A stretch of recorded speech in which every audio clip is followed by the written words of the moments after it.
So since recording the video on constraints, I've come across a new feature, and I'm not sure if this is new in 5.5, maybe it existed before and I just never realised, but it fixes one of the main issues with constraints. So just to show you what the issue is, I'm going to constrain his hand to this cube, but first I'm just going to animate it, so I'll just move this cube around. So the cube's just doing this path, and with the right hand control, I'm just going to add a keyframe at the start, and somewhere around here, let's just say he's grabbing this whilst it's moving past him. So let's say that's grabbing it. I'm not going to do anything with the fingers or anything to make it realistic, just for an example. So at this moment, at this keyframe here, we're going to add a constraint and it's going to be parented to the cube. So now what we should expect to see is the hand moves with the cube. So it's moving freely, and at this point it's moving with the cube. That's all well and good, but let's say we wanted to make some tweaks. So rather than his hand just going straight towards it, we wanted his hand to just go to his body first. So I'm just going to move it close to him. So it moves close to him and then goes to there. And that almost looks like it's working, but, well, it is working. Okay, so that's maybe a bad example. So let's say I just make some changes to the cube and I bring it closer. So now you'll see it instantly snaps to the location of the cube. So the moment that the constraint kicks in, his hand snaps onto it. And that's because we've changed the position of the cube of where it's actually constraining to. So because we've changed that position, the hand is now snapping, and I'll show you why that's the case. So if we go into the SKM Mani, and well, we go to the right hand control, here are the keys for that. What you'll see is when we switch to the cube, so this is the constraint bar, you'll see that all the keys have to change because now it's changing the position into a position that's relative to the cube. So all the keys have to instantly change. That is correct, that's expected. But the way it does this is it makes a key where it's in a space relative to the cube.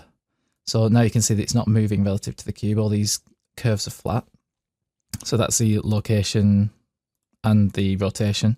You can see that they're all flat after this point because it's locked to whatever the cube's doing and it's in the cube space, let's say. So the way it does it is at this moment in time, it's creating a key where it's just resetting the position relative to the cube. But what it does is it puts a key that's just very, very slightly before. So it looks like it's in the same place, but if we were to zoom in, and actually an easy way to do that, I'm just going to select both these keys and press F to zoom. So what you can see is it's actually interpolating from here down to here. So there's a curve, or a straight line in this case, between where it was before and where it was now that it's in the cube space. And that's where the snap's happening. So this is normal, this is expected. It's just that this position is wrong now because the cube's moved.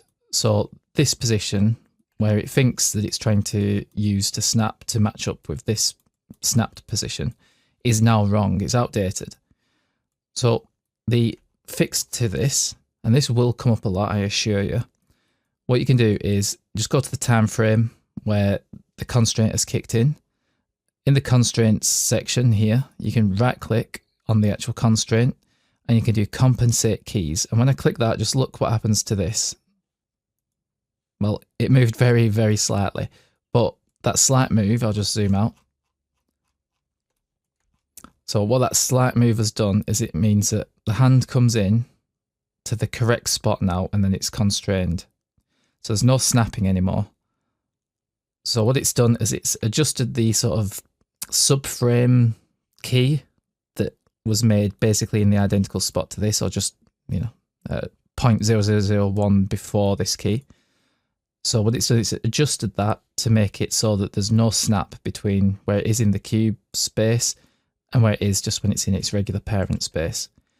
So later on, when I'm going through doing some of the animations, I've recorded those and edited those and everything before I knew about this feature. So you'll see me complaining about the constraints and the glitches and fixing them the manual way.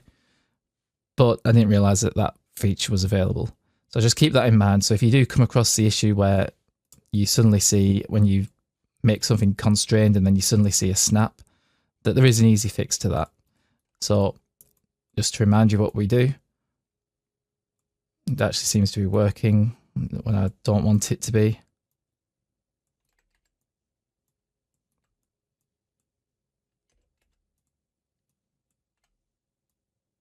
So there we've got the snap again. And what you'll see is this is, if we go on the SKM menu, we'll go to his hand. You'll see that at the exact moment where the cube is now, well, the hand is constrained to the cube, the exact moment that that kicks in, that's when the snap happens. So just go to the time frame, right click, compensate key, and now the prior frame is in the right place. It's ready to be constrained. So keep that in mind.